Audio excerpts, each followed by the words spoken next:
saya merasa ada gangguan yang ya saya nggak tahu.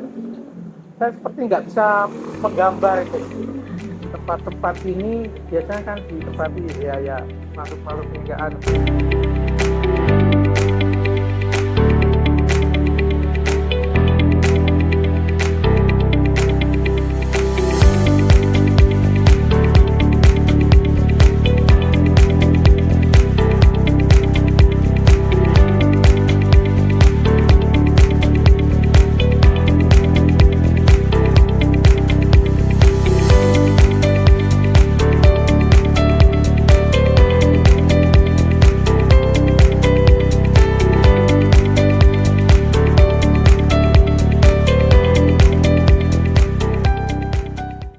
Assalamualaikum warahmatullahi wabarakatuh. Eh, Perkenalkan, nama saya Ahmad Supandi, tapi biasa dipanggil dengan Ahmad Pandi. Ya, saya berkecimpung dalam dunia seni lukis ini dimulai dari kecil, yaitu menggambar ya. Artinya menggambar dari SD. Saya sejak di SD lah, kelas 6. Pameran pertama kali itu tahun 92 ketika saya masuk sekolah menengah atas. Kemudian berlanjut terus sampai saya itu 95.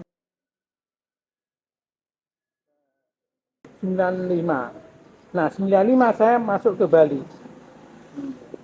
Nah, masuk ke Bali itu posisi saya sudah bisa melukis, akan tetapi ketika saya masuk ke Bali itu apa yang saya dapat dari sini itu rasanya merasa kurang lengkap gitu loh, merasa kurang lengkap. Jadi saya semacam sekolah lagi, masuk ke sebuah sanggar itu di tahun 99. Nah, di tahun 99 itu saya bersentuhan dengan apa yang disebut dengan teknik drawing akademis. Nah, saya masuk ke sana, dan di sana itu saya memperdalam drawing ini yang sampai sekarang saya geluti. Nah, dari sanalah saya tahu bahwa tahapan-tahapan melukis itu dimulai dari sketsa, drawing, kemudian naik ke pewarnaan atau painting karena menggunakan cat gitu. Dari drawing itu saya bisa gimana lebih ke dunia lukis itu lebih semakin mantep lah istilahnya, karena memang tahu bagian berbagian itu apa yang harus dihilangkan, apa yang harus ditambah dari belajar drawing itu sendiri gitu.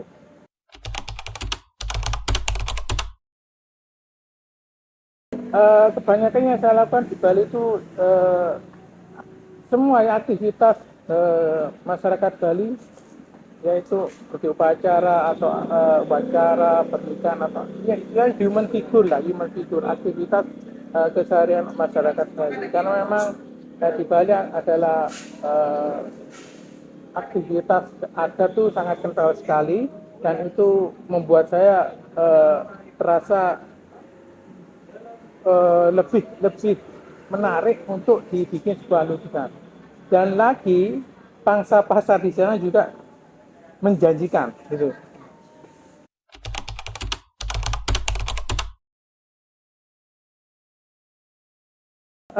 Bervariasi. Beberapa lukisan saya ada di Amerika, ada di New Zealand, ada di Inggris, ada, dan kalau yang drawing itu kebanyakan ke Prancis sama Belanda.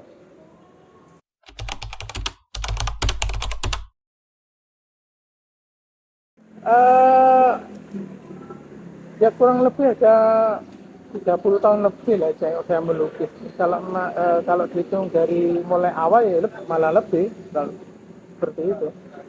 30 tahun lebih lah.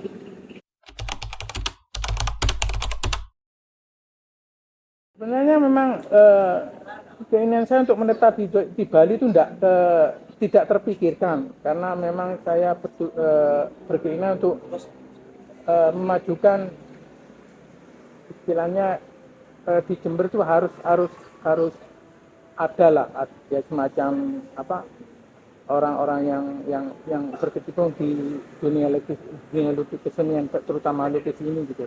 Makanya sebelum COVID itu 4 tahun sebelum COVID saya memang udah berencana untuk pulang balik ke Jember sini. Akan tetapi itu nggak apa lalu ada hal-hal yang membuat nggak tertunda. Pasnya 2021 pas COVID itu melanda. Nah, itu kesempatan saya untuk pulang balik ke Jember gitu.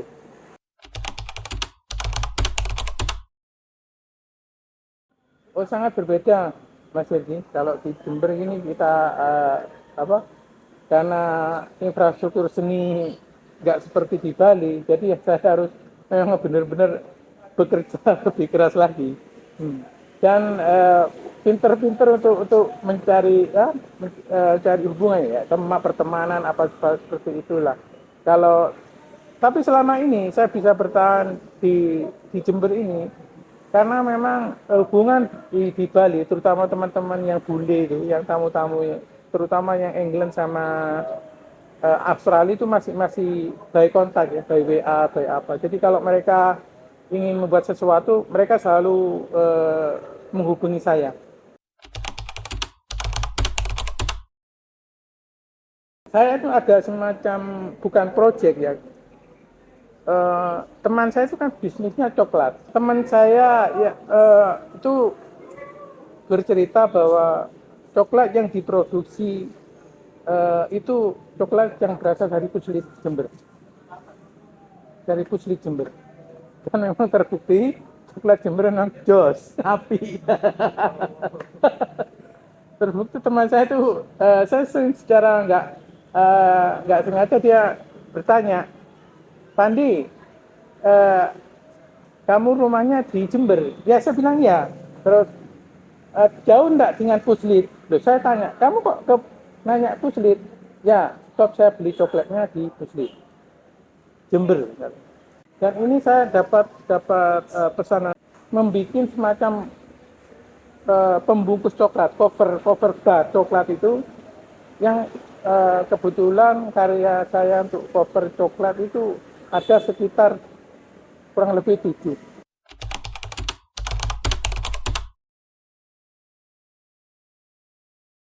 Oke, sebenarnya ini boleh dikatakan saya sih tersesat di jalan yang benar ya. Terutama sama teman-teman mahasiswa, sama Mas Willy juga. Memang saya di Bali itu memang sudah sering melakukan bukan pendataan, menggambar pura-pura tua. Ya, tahun 230, tahun 40 atau yang tahun sekitar tahun 20 lah seperti itu. Saya sering melakukan itu. Cuman ketika saya ngobrol-ngobrol sama teman-teman di Mas Indi, Mas yang lainnya itu diberi masukan, Pak, mungkin lebih menarik kalau gambaran-gambaran itu dikasih data-data tahun pembuatan, semacam deskripsi lah gitu. Saya pikir menarik juga dan kenapa tidak. Nah, ketika obrolan itu berkembang, teman-teman mempunyai ide untuk bikin pendataan benda-benda cagar budaya dan heritage. Dan saya masuk ke dalamnya, dan di sana saya dimasukkan di briefing untuk pendataan itu semacam tulisan apa-apa. Tapi saya ngomong saya basic saya bukan arkeologi loh Mas. Tapi kita bisa bantu Pak. Dari data-data ini nanti saya serahkan ke Pak Pandi untuk disertakan di dalam lukisan itu.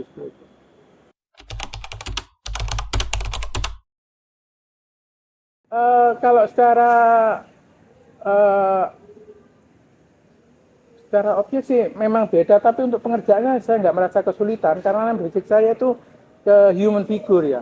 Saya memperdalam human figure itu dan itu membantu saya untuk bisa melihat perspektif dari segala macam, baik itu benda, bangunan, apa itu bisa.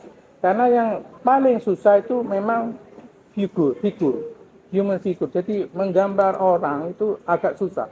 karena butuh pattern-pattern yang khusus gitu. Nah, dan ketika udah melampaui itu dan lari ke arsitek atau apa bentuk-bentuk yang lain itu sangat mudah begitu.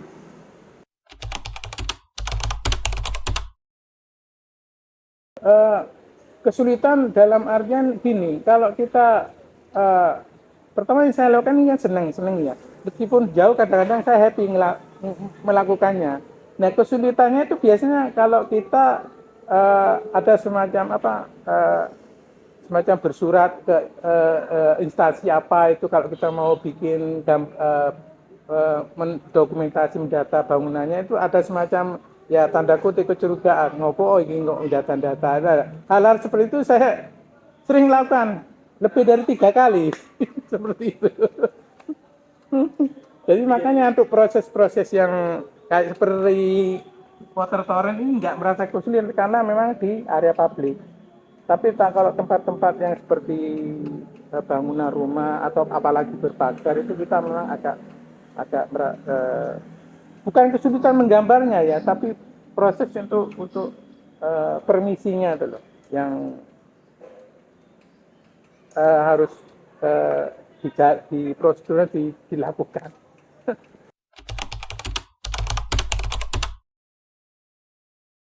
Kalau secara kunjungan Mas, ini kan memang pertama kali di Jember juga ya, apalagi ini daerah kecamatan yang animo masyarakat harus kita kerja keras untuk supaya mereka datang.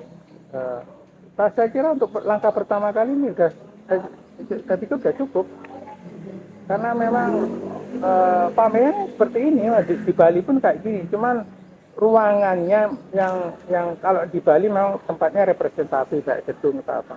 Tapi saya mencoba ke hal yang baru, istilahnya seniman jemput bola. Jadi seniman masuk ke kecamatan. Ya enggak menutup kemungkinan besok-besok bisa masuk ke balai desa sehingga nggak tahu. Siapa tahu kita juga nggak mau membuat semacam apa, tapi seniman seharusnya harus dekat ke masyarakat karena memang kalau seni itu untuk masyarakat semua ya nggak nggak harus pilih strata sosial dan tempatnya pun bisa di mana saja asal bisa layak untuk ditempati sebagai tempat untuk memajukan karya gitu.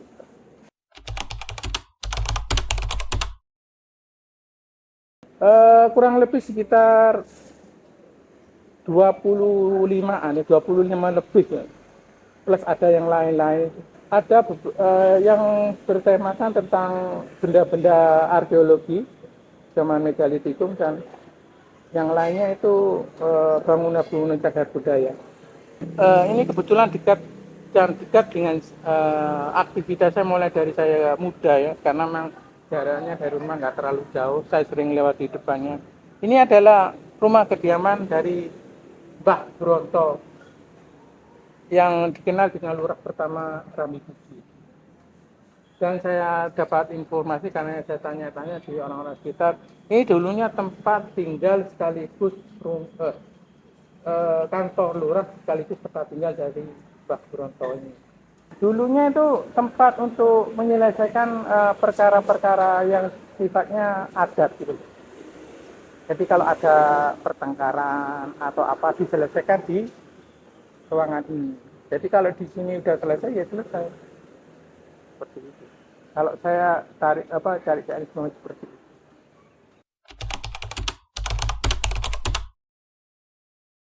Kalau saya melukis arca itu seperti Watu Gong atau apa itu, saya biasa pendekatannya langsung seperti yang lain saya kerjakan. Saya datang, saya observasi, saya lihat, saya pegang, dan saya lakukan di tempat drawingnya itu, on the spot istilahnya.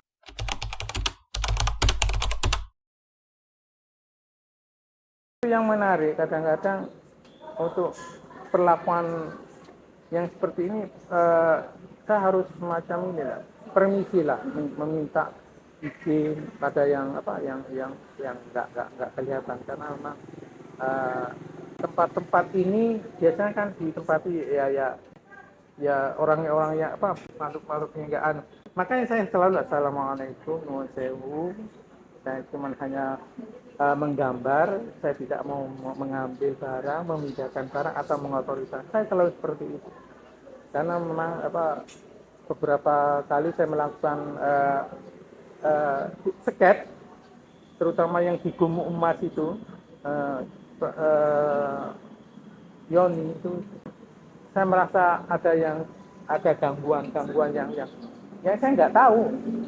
Saya seperti nggak bisa menggambar itu. Jadi kayak gimana ya? Kayak merasa susah aja gitu. Yang seharusnya sudah selesai, tapi nggak selesai. Dan sampai ada salah satu teman ngomong, Mas, kok gambarnya kok gini? Dari orang ngerti, saya bilang saya nggak tahu.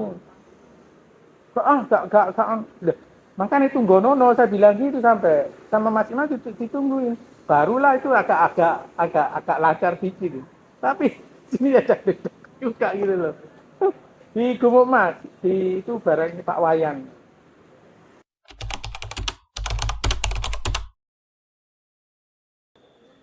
Pesan saya sih kepada generasi muda untuk lebih peduli dengan benda-benda arkeologi ya. Dan pesan saya supaya gimana ya, kita harus proaktif juga lah dalam merawat atau melihara dan sebagainya gitu. Seperti itu aja sih. Karena memang benda-benda cagar budaya dan HT kalau enggak kita siapa lagi gitu. Dan banyak benda-benda itu yang hilang atau saya juga nggak tahu. Dan kalau benda heritage itu kebanyakan udah beralih fungsi atau bisa bahkan hilang, nggak tanpa bekas gitu, karena memang nggak ada perawatan sama sekali.